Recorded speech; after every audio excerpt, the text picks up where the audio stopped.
to abandon ship. Oh no! Here we go.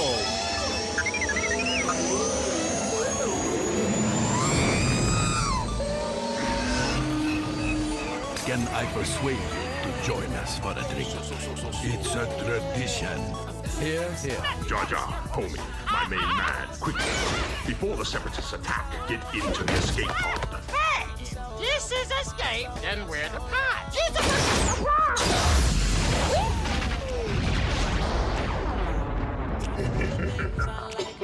Welcome back to Star Wars Escape Pod and another after show for Ahsoka. I'm so used to saying Rebels Talk at this point. It's like ingrained in my memory. Welcome back. And we are talking about part 3, Time to Fly. It's the 3rd episode of Ahsoka, the TV series streaming right now on Disney+, which there will be a total of 8 episodes in the first season. Today, joining us is our good friend Nick and Dan, as well as your esteemed co-host Blake. And everyone's going to be meeting us in the Escape Pod in just a moment. Quick bit of news. If you can drop down to 5 stars, that'd be amazing. And as well as this episode is celebrating 4 years of Star Wars Escape Pod as a podcast. With that said, let's get into it.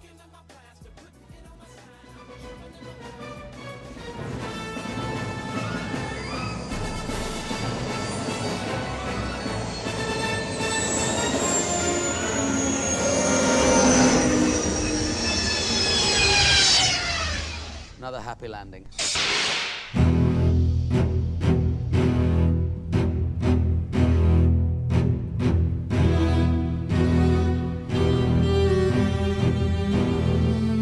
Hello, Blake. Hello. Good to be here. What's going on? Good to have. Yeah, good to. It's going good, man. It's almost halfway through the series now. Believe it or not. We're What? We're one Oh, week. yeah. We're 1 week, one episode away from being halfway through. So this is an What interesting. the heck? Yeah, I know. Time flies, right? I'm so used to these 24 episodes of Rebels now. It's a bit of throwing me off. a pun to the title of this episode. Time to Fly. You know, time flies. Cheesy Oh, joke. man. And with us, we got Dan. Welcome back, Dan. Hello. Congrats on 4 years. That's huge. Oh, thanks, Dave. You know, anyone who may have saw the post and the socials would, may have recognized the 30th of being our 4-year anniversary, and it's certainly come a long way with I think it's over 280 something podcast episodes in the bank, and a million more well on the way, and we got lots to look forward to. So yeah, thanks. And Nick, welcome back. Hello, good to be back. Yeah, always good to have another buddy talking Star Wars. So, yeah, I mean, when was the last time you were on? Just remind people. Oh man, I think it might have been the Mandalorian season 3 finale. Right. Okay. Yeah, that was a while ago. It was quite a while ago. Yeah. Yeah, Dan, we had you on last week, so great to have you back. Wow. I mean, one episode to talk about this week, so a bit less, but hey, it's part 3. Time to Fly. This was directed by Steph Green, written by Dave Filoni. This episode premiered August 29th, 2023. I'm just going to read the summary real quick, and then we can just dive right in. Sabine Wren restarts her training under Ahsoka and Hu Yang's guidance as she struggles with her inability to use the Force. Syndulla meets with Mon Mothma, the Chancellor of the New Republic, and a group of influential senators in order to gain permission to send Republic forces to Cetos. Despite Mon Mothma's support, the senators refuse to believe that Thrawn and Bridger are alive and deny Syndulla's request. Having been informed of this by Syndulla, Ahsoka, Wren, and Huyang travel to Cetos, where they discover the Eye of Sion, but they are intercepted by a squadron of fighters led by Hati, that's Shin, and Merrick, and Elsbeth uses the lasers of the Eye of Sion to fire on them. The group escapes by flying through a pod of Purgle and land on the planet's surface of Cetos, where they take refuge in the forest. As Huyang gives his full analysis on the Eye of Sion, which he classifies as a hyper jump gate. However, Shin Hati is aware that they are hiding somewhere in the forest. As a result, Baylan Skoll dispatches his forces to hunt them down. As much as it was an action-packed episode, like I feel like not a lot actually happened. You know what I I mean? felt the same way. It's funny because I watched it the first time, like, oh, this is great, and then I started thinking about it more and watched it the second time. Yeah. We didn't really gain any ground. They flew like an extra I don't know, 5 kilometers. Yeah. That's kind of it. They got from one place to another. Just off the bat, though, I mean, the one thing that stuck out to me with this one was a last name of a senator around the meeting table that popped up. There is a guy in there named Hamato Ziono. And this guy was sort of the stubborn prick who was being a bit nasty to Hera, right? Like, he was the one guy where she's like, hey, did you even fight a single day in the war? And he's like, dead silence, right? That dude is the dad of Kaz from Star Wars. What? Yeah, Star Wars Resistance, an animated show that maybe nobody's seen. We were actually talking Except about me. except you, yeah, except Blake. I'm the only fan. Maybe you can tell people why do you like the show? I like it because it reminds me of 90s television when I was 8 years old. I think this is a big nostalgia factor. It reminds me a lot of like Cartoon Network from around like 2000. I mainly really enjoyed the side character. I'm trying to remember his name now. Not Kaz, but like the other guy. He's actually a voice actor in Rebels. We were just talking about this the other day. Yeah. The green guy with the spiky head. Yeah, that's him. Going off what you guys were saying, it was quite action packed, but not I guess the plot didn't progress that much, but I think that's fine. It was a good episode. I think the main, I guess, of the two kind of main plots of the episode, Sabine Ahsoka thing about Sabine's gonna really try and like start trying to train again to sort of be a Jedi, right? Yeah. There's kind of that whole maybe something new in Star Wars again, right? Where someone that's not Force sensitive could possibly train to become Force sensitive. Yeah, that's a great point. I don't personally, I don't really object to that. I think that's kind of something that might be a good thing, because like throughout the history of the Jedi, they've gone around the galaxy and found already very strong Force sensitive people, and then they've brought them in to kind of fine tune those skills. But just like with anything, if you're not in the real world, like in a sport or something, right? If you're not naturally talented at the sport, you can still train and work hard and practice to become the best. Well, it's how many midichlorians? It's just harder to do, right? Yeah. How many midichlorians do you think you need to be good at like football? I need way more. Hey Dan, what did you think of this episode? I really enjoyed it. The pacing I had no issues with. I like seeing the space battles. Had a lot of beats that felt familiar to Star Wars. Like, the training hurdles was like, dodging the asteroid field in Empire Strikes Back. Like hiding in the forest was like them when they hid inside that asteroid. I really enjoyed it. There was some pretty cool action in space there too. Log fighting. Yeah, looked amazing. With what looked like actual Spitfire planes from World War II. Yeah, they totally made them sound like that too. Yeah, it had that prop sound, that high pitch kind of like World War II fighter whine. Yeah, I got one gripe. I got one gripe here. What did you guys think of the turbo lasers exploding kind of at a certain range in the air? Yeah. Because we've seen turbo lasers sort of do something weird before, and this was in The Last Jedi when they had such a range that they started arcing. But in other Star Wars stories, we've seen a different, like a third, like way of how they're sort of done, and they just kind of fire off into the distance and then just disappear. So like, what's the general consensus here? Like, did you like it? Did you not like it? Like, maybe we can start with you, Nick. And well, okay. So for that, like you're talking about, they're fighting the turbo lasers and they're kind of dodging them, but they explode close to the ship, like World War II, like turret shells. Flat guns. Because I think that's exactly flat guns. I think that's exactly what they were going for, right? Yeah. Because like basically in World War II, or I guess maybe still to this day, like those anti-aircraft guns, they're designed to shoot and then explode close to the target, even if they don't directly make contact, they still might do damage if they explode close enough to the target, right? Right. And visualization was like, I think that was exactly what they were trying to kind of replicate. Did you feel like it was out of place? No, because I guess they called them turbo lasers, so maybe they were something. It wasn't just a generic blaster fire. it was maybe Turbo lasers aren't new though. Yeah, you can use it all the way back to the Clone Wars. It could be something more powerful, and that could justify how they like kind of explode differently than a normal blaster. Yeah, Morgan was using wish powers. Yeah, To make it explode. Morgan was using her explosive Night Sister powers. Yeah, Dan, what'd you think of this? I loved it because, like you said, it was imitating the flak explosions that we saw in World War II. Ahsoka's ship's already kind of like a B-15 bomber, with like the back hatch with the shooting the Mustangs out of the air. Like it was totally a World War II motif. And once you got past the fact that, you probably wouldn't have those kind of explosions in space, but you already have sounds and everything else. So it's not like Star Wars really follows physics. This is true. So visually, I thought it was great. It didn't bother me. Fair enough. Blake, what are your thoughts on it? I'm gonna go against the grain. I didn't like it. Yeah, I thought it was.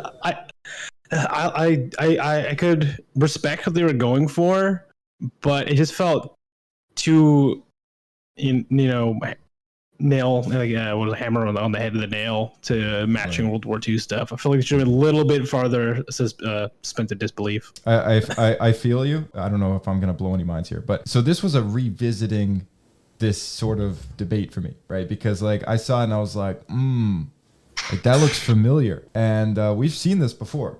So if anyone has seen Clone Wars movie, the theatrical release, there's a sequence where they land on a planet called Teth. There's a bunch of gunships. Anakin and Ahsoka are in like some gunships. I'm just gonna play a little audio bite here where the exact same thing is happening. I know, and I'll try not to get you killed. Good job, boy. Sir, we're taking heavy fire. Close the blast shields, Lieutenant. Get us under those guns. Yes, sir. Here we go. Rich, your comp's got static. Got it. Red light. Stand by.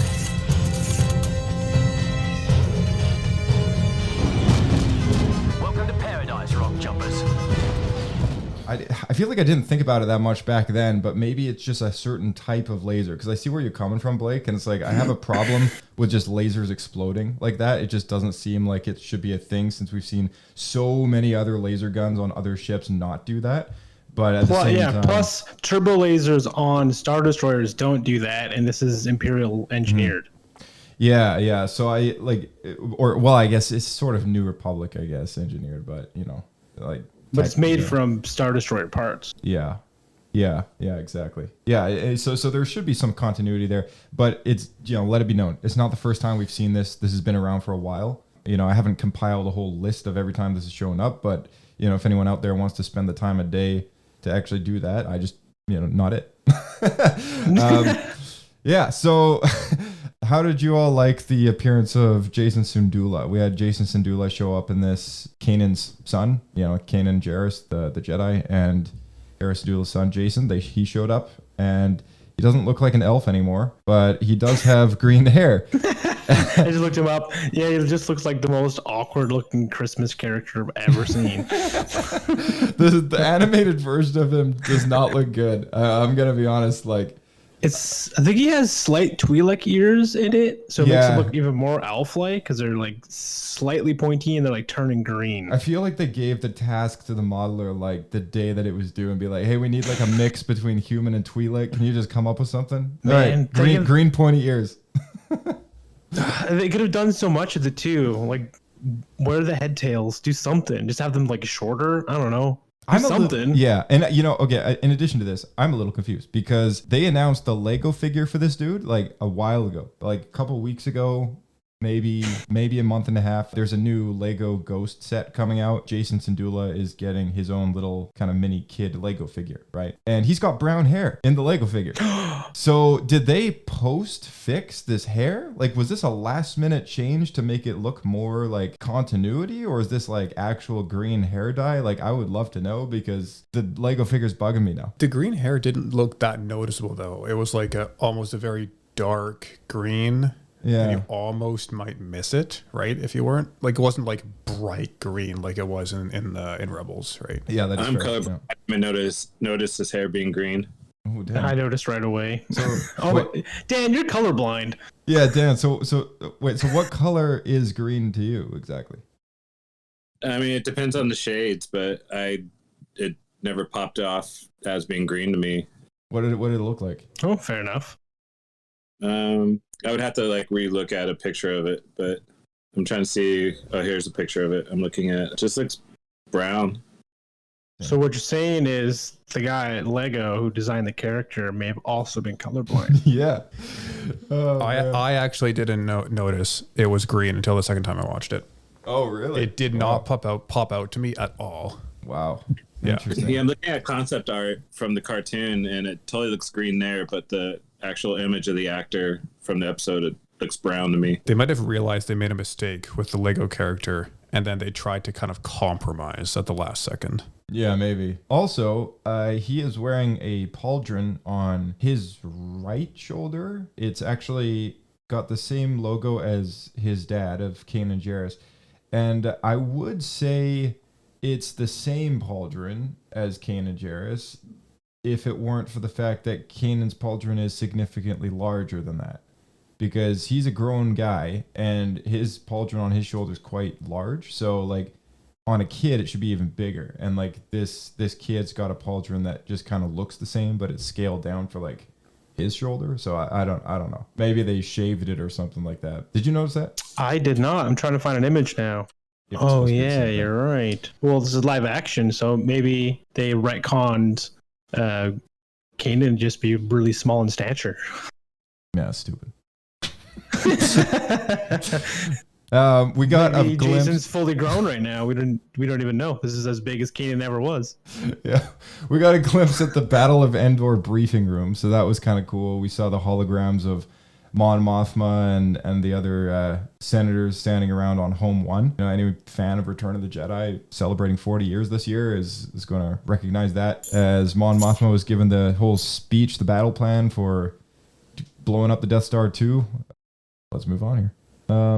Okay, what do we think about the? Let's get into something we can actually talk about. What do we think about like the Sabine like wooden sword training? Because like Nick brought up a good point earlier when it comes to the whole like non-force sensitive quote unquote sort of idea of somebody like that training in the ways of the Jedi. And you know, Ahsoka's taken it upon herself to instruct Sabine the way that she would, I guess, Ezra, and the way that Ezra would have instructed her with her lightsaber training back in Rebels.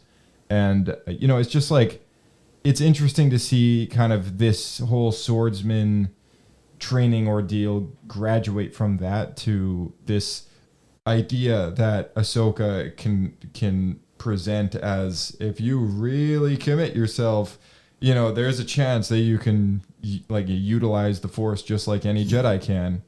And going along with that, there was a book that came out probably it was a couple of years ago, maybe like 3 or 4 years ago or something. And it was about the Luke Skywalker. I think it was Luke Skywalker. I think it was like Legends of Luke Skywalker or something like that. Anyway, there was like some quote from him somewhere, or about someone else or something like that, about how midi-chlorians are essentially like a gateway. Oh, you know what? This was the Rise of Kylo Ren comic book. I think that's what it was. Maybe. But there was a moment where he kind of describes how, because it's true, like the Force is flowing through everything, right? And that's the way Ahsoka puts it, and that's been established for a very long time since Yoda instructed Luke, right, on Dagobah. So without rubbing against that continuity, you know, it's like, okay, well, how all of a sudden do we combine that with how the Jedi look at the midi-chlorian count, and like how maybe only people with a certain like amount can actually be trained, right? And I think it's really just down to sort of like higher count means like the door is open wider. That's the way that Luke put it, at least in this book, is that like the more that you have, the more capable you are of the discipline that comes with the power, right? And you know, I just wanted to go around and like, you know, maybe Blake, you can start. Like, what did you think of that whole training sequence and sort of now what we know now of Ahsoka's sort of idea that maybe Sabine can actually use the Force? Well, the first thing that you went through in your spiel here was I started getting deja vu to Rebels when Kanan was trying to train Sabine with the Darksaber, and he was forcing her to use the wooden sticks. And Hera actually got mad and called him out until he actually used training sabers properly. Right. So it's funny now to see like going full circle. And now she's stuck using sticks again. Anyway. Yeah, I guess she's restarting her training, so maybe yeah, and she doesn't have access to the Darksaber anymore, so there's that. But she does have Ezra's saber, which we both know already has training settings. Yeah. Yeah, I don't know. Anyway, to the Force thing, yeah, I think what you described it is kind of my understanding of it as well, which is they tried to merge the two together, where like from the original trilogy and the midichlorian theory, merge them together to where everyone has midichlorians, which allow the Force to flow through you. But some people it comes a lot more naturally because they have a higher count. But it's not that anyone has none. Except for maybe those wolves what we found out about in the High Republic. Yeah, because they're like a void or something. Right. Yeah, Dan, what do you think of this? Sorry, one last thing, and I did find it very interesting the similarity in the scene with Sabine trying to use the Force on the teacup. It reminded me a lot of when Luke was first trying to use the Force on the noodles in the very first canon book that came out. Yeah. Well, the first one with him, at least. Yeah.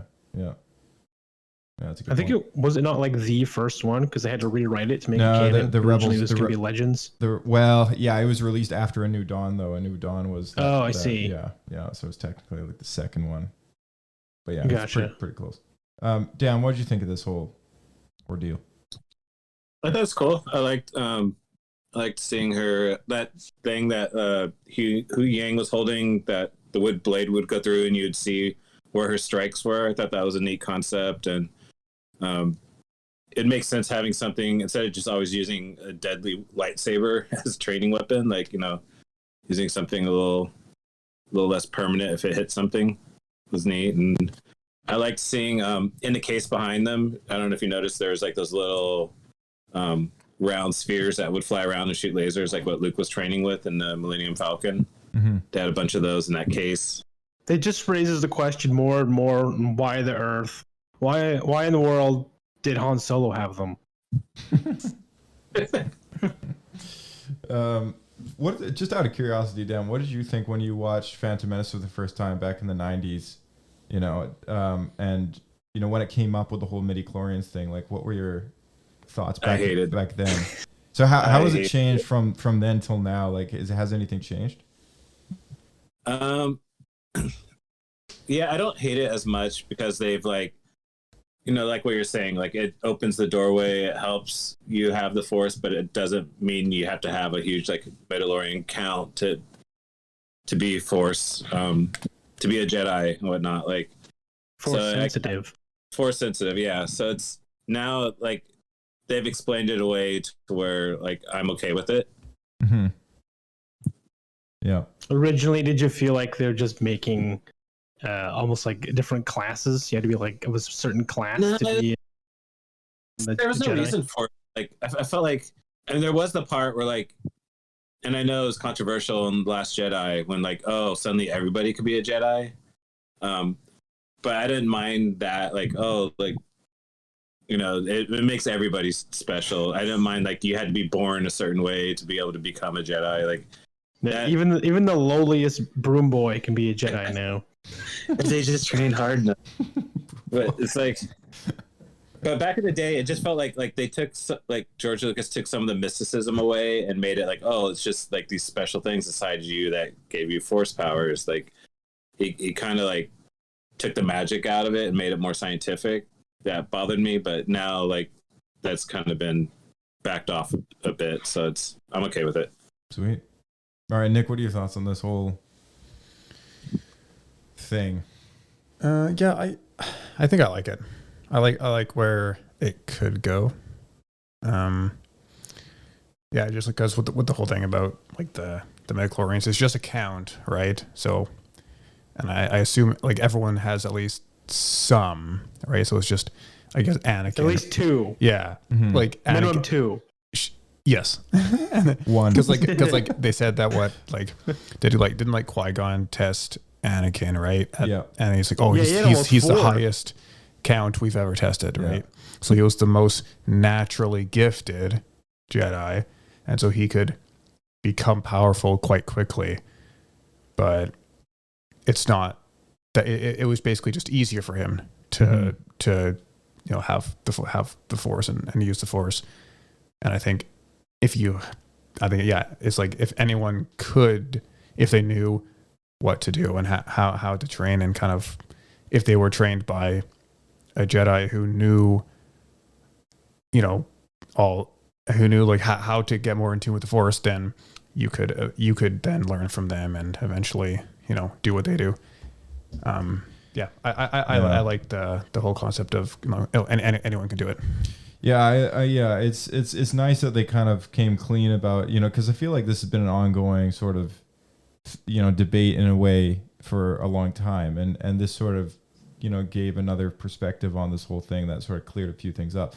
But what I also appreciated about this whole moment was it kind of almost makes that whole debate of like power level a bit moot. You know what I mean? Like the idea that almost anyone with the right amount of discipline who can actually learn the ways of the Force and sort of achieve sort of Jedi-like abilities. I mean, Chirrut Inway from Rogue One is a great example of like someone who is not a Jedi, but who essentially uses the Force to see, right? Like this dude is like Daredevil in Star Wars, It's like, how does he do it, right? It's not necessarily just with his ears. Like he's in tune with like what's going on around him, right?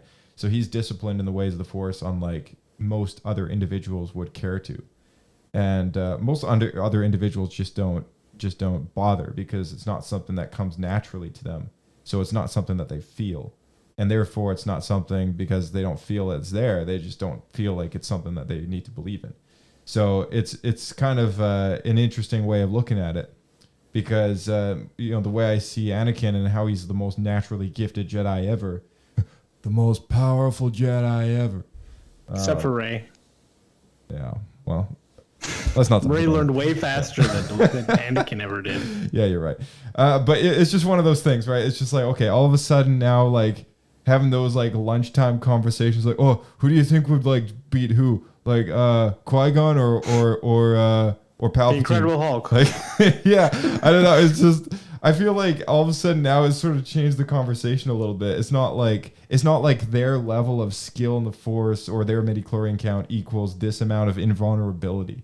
You know what I mean?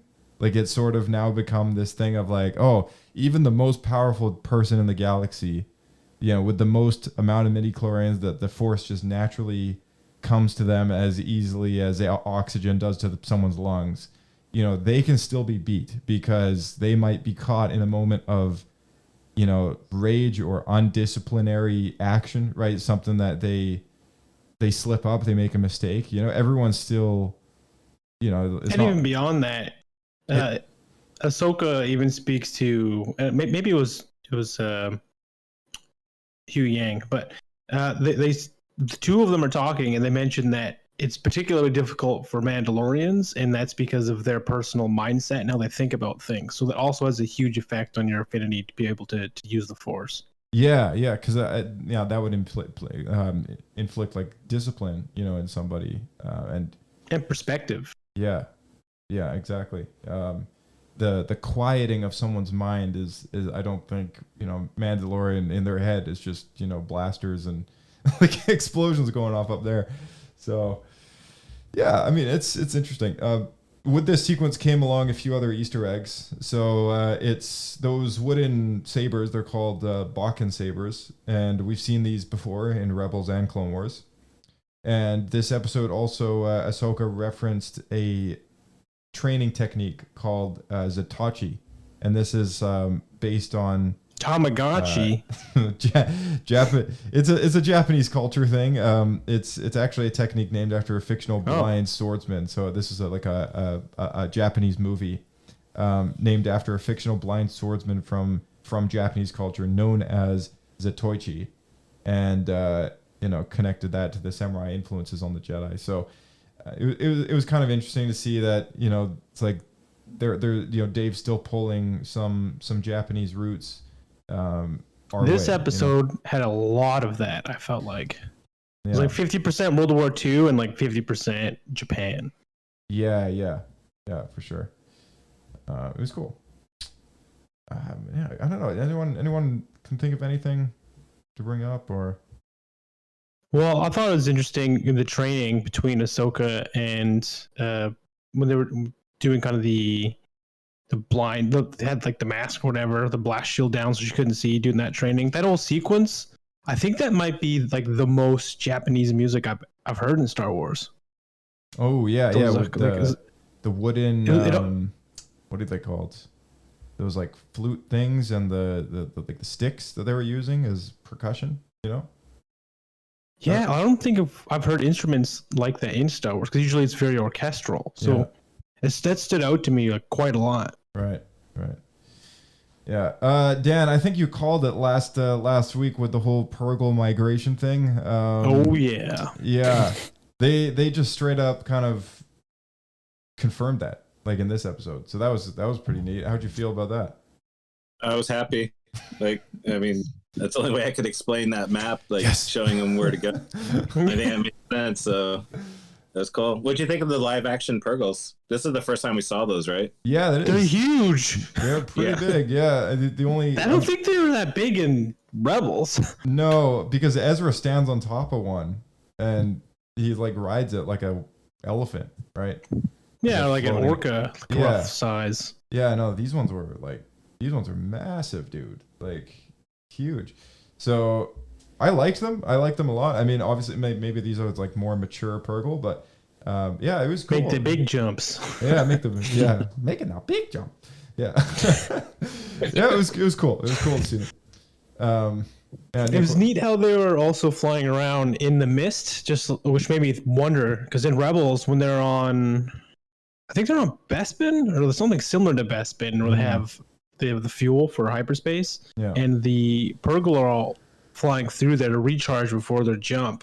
The only thing that I wonder if that's what they were doing there, because they seem to naturally come to that planet, so maybe that's where they get their fuel before the big jump. If that's what's going on, right? But at the same time, there's blaster fire when they were in the mist, so it didn't detonate. So I'm not 100% sold on that as my own theory. Yeah. No, I what I liked about the cinematography was cool. Like the mist and the atmosphere that they were flying through was pretty awesome.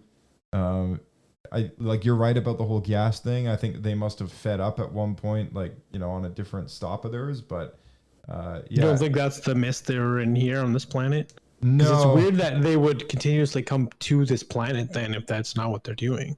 At least that's my thoughts on it. I don't know. Yeah, maybe it's elsewhere on the planet or something, like, or it's in the area, right? Like maybe it's one of those things where they always have to come down to a like an atmospheric area to like breathe, but then they, because like whales do that, right? Like they come up for air and then they go down again. So like maybe hitting planets are like their way of actually sort of surviving. Like they take in oxygen or whatever, and then they go off somewhere else in the system where there is like a fuel source, and then kind of just go from there. Maybe I'm just kind of speculating here, but that's just perhaps a good way. That's crazy. So they hold their breath for like months. I don't know. I mean, I don't know. I don't know how long they stay at each location though, right? Because like. Or in space, yeah. I think it sounds like they get around though, because in Rebels, Hera said that she had some friends like die after like smashing into one of them, right? In hyperspace, yeah. Yeah. So like they do get around. It's not like these are things that are like hard to find or anything. But it would be cool to see them glow. Like I'd like to see that, pop out of the animated series. So, man, I can't really think of anything else in this episode to bring up. Like.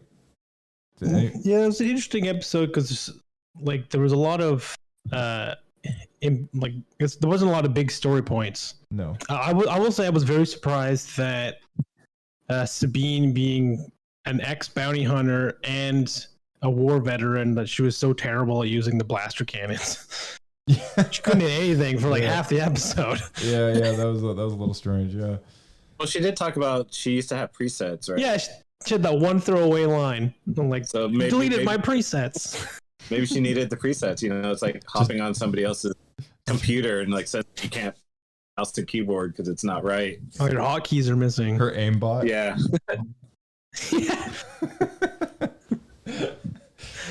Where's my aimbot, Ahsoka? Like, she's like from the front, like, just use the Force. Mm-hmm. She's like, oh, screw you. Stop telling me what to do. Yeah, I can't do that yet. Don't get cocky, kid. And then she even tries to work with Ahsoka to like time it like perfectly, and she was calling the shot of when, and she still hit nothing. Yeah. I thought that was really funny. We can't even get that right. Have you guys heard the latest rumors about Merrick? Now it's not.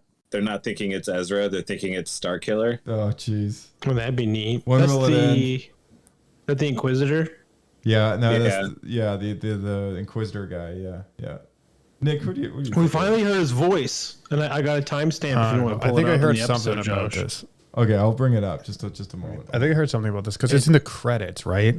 It's like, oh, Merrick in the credits is played by this guy, but is he? I don't know, Blake. Who's he played by? Maybe you can look it up over there. Let me just. Sure. Yeah, I'll look it up. What's the timestamp for the? There's 7 minutes and 49 seconds left. So whatever that comes to. Because who's the actor? Taylor Gray. Taylor Gray? No, I'm just kidding. What? No, I'm just kidding. I made that up. Yeah, Taylor That's the voice of Ezra from Rebels. People are gonna think like we're nuts. What the heck? Oh man. Yeah, I didn't actually bother looking it up. Let me look it up. That space sequence with Ahsoka in the spacesuit was pretty cool. I liked how she took out those fighters. Like, that was pretty sweet. So they're saying it's because Sam Witwer was credited as doing a voice. Oh, that's why. But he's not the person that performed as Merrick. Right. Yeah, no, I don't buy it. Nick, you think he's Starkiller? I haven't played that game, so I wouldn't know. Wasn't Starkiller like super powerful? Yeah. And Merrick is just some random Inquisitor that gets beaten by Ahsoka. Merrick also uses the double-bladed Inquisitor saber. Like Starkiller, he's always got a 2 lightsaber thing going on. Well, only in the second game. First game's only got a single saber. It's the clone of Starkiller that uses 2. That's true. I mean, I guess he has the mask, so it's like, oh, who is he? But he could just be like a new random guy. Yeah. He's going to be the grandson of Palpatine. Palpatine's first failed clone. Yeah. Well, I guess we'll figure it out. Oh, we'll figure it out eventually. He looks a lot like that other Inquisitor that died with the mask, right?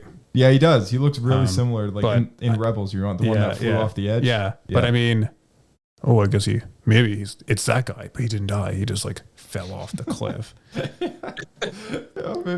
That be something? That would be pretty lame, though. Oh, jeez. I kind of hope that we ever hear his name, like his actual title. Like they've been calling him Merrick, but like, you know, all of these Inquisitors, they do have like a backstory of some kind. Like they're all usually once a Jedi of some kind, and quite frankly, they got a timestamp.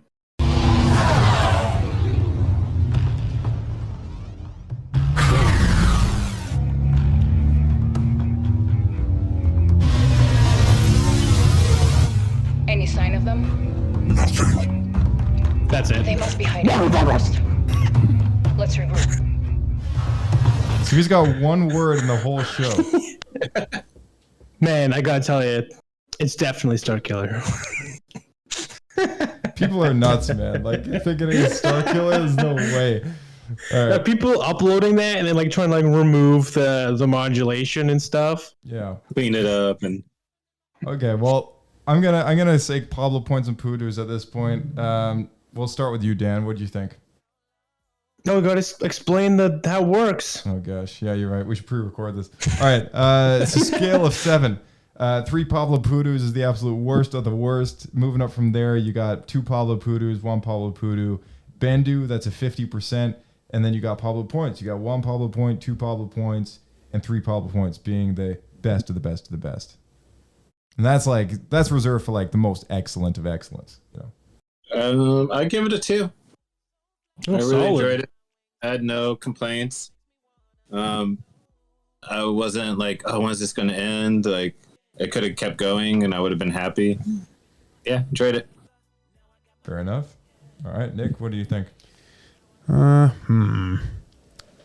was thinking about giving it a 2. I'll probably give it a 1.5. I'll give it a 1.5 points.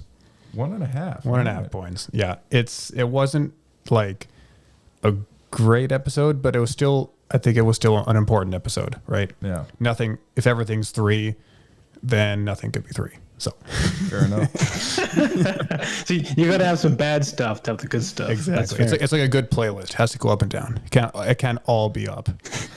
You can't have all winners. You can't have an album of all good music. No, it doesn't work.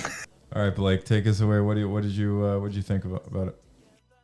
This is a tricky one because the more I think about it and the more times I watch it, the less impressed I am. So it's kind of like when some of the films too, when you watch them, you get out of the theater like, that was great. And then you watch them another 4 times and you're like, oh, there's so many holes.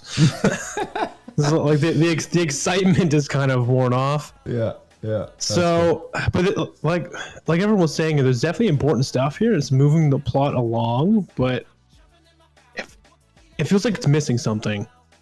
I can't quite put my finger on it. I'll give it.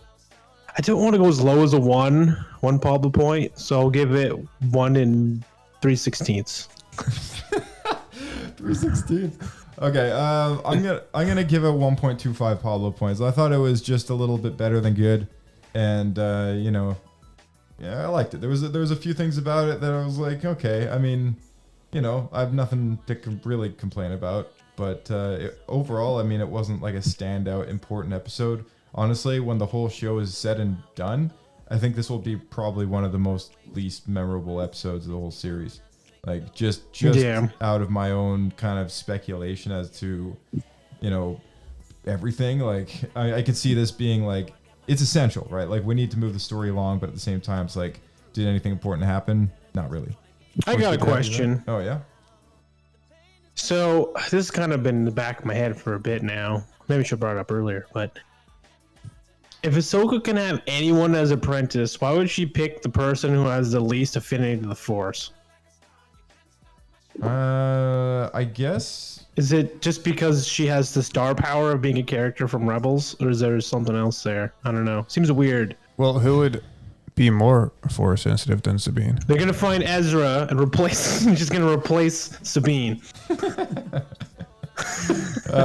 I just, I obviously like the idea that Sabine can be trained, right, is not something that she started. Like this happened with Kanan and Ezra training Sabine to use the Darksaber, and it's kind of gone on from there. Like in Ezra's absence, she's taken it upon herself to safeguard Lothal and to remain as the commander in his place, right? So when she and Ahsoka went off to go find Ezra the first time, if we're going with the idea that whole scene that they had at the end of episode 2 is a repeat moment, right? Then maybe we're in a territory of maybe we'll see that play out, right? Like maybe we'll get some sort of idea later in the show as to why Ahsoka thought she would be a good apprentice. I honestly have no guesses as to why she would do that, because Ahsoka said in The Mandalorian, I can't train him. when it comes to Grogu. So I'm just Exactly. really confused why all of a sudden she would rather train some girl who like is like would be even harder like to train, right? Because like she is a Mandalorian and she hasn't had any kind of Force training at all, whereas Grogu had something. So like, yeah, I find it a little weird as well. But I guess maybe Ahsoka knew that Grogu would take too long to grow up and just didn't want to deal with it. Yeah, who knows? Yeah. Or maybe I'm taking care of that. Maybe she thought maybe she thought Grogu might be super powerful, right? And Maybe. like turn right because she's like, oh well, that's what happened to Anakin, right? So like Yeah, maybe. and she was scared of that. I think that's kind of what she was more of the reason why she didn't want to train Grogu. Not just because she's like, oh, this baby's not going to be able to do anything. Yeah, but you don't think someone who's grown up in war and fighting as a Mandalorian isn't going to have struggles turning to the dark side as a Force wielder? True. Like, Maybe way more likely. True. Maybe Ahsoka just changed her mind. Ahsoka changed her mind, yeah. Or she was bored. Training She's her like, out of let's Danny, let's do this. you got any thoughts on this, How come Danny? How come she doesn't go back and get Luke and be like, hey, we got to stop this Thrawn guy? Yeah. Yeah, this is after, right? This takes place after Mando. Yeah, it's during season 3, but after season 2 when she already, and that's another story we haven't seen. We haven't seen when she meets Luke for the first time. So like, there's a lot of missing pieces here. I was hoping that the show would actually fill that stuff out. So like, hopefully maybe That'd be does. good. Hopefully. Hopefully it does. Does you know that Luke's Anakin's son? That's a good question. Yeah, when my master trained me, Anakin, we're like, wait a minute, Anakin who?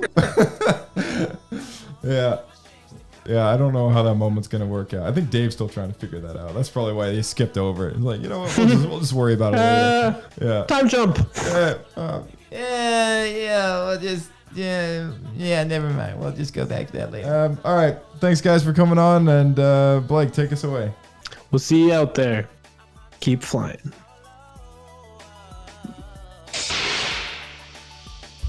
All right, and a big thank you to all of you tuning into the podcast today. This is our 4th anniversary for Star Wars Escape Pod. So if you have been tuning in this long, we really appreciate it. It's been so many years, and it's about to get even longer, and we don't have any plans on stopping. But a great way to kind of keep our spirits up is to give us a good rating. So if you can give us a 5-star rating, that would be amazing. And you could do that if you're using an app like Spotify or Apple Podcasts, the ones that support the ratings on the platforms. If you could leave us a few words on a review just saying, hey, this is a great Star Wars podcast, that'd be great as well. It helps other people find the podcast, helps us, letting us know we're doing a good job, and just keeps things in high spirits.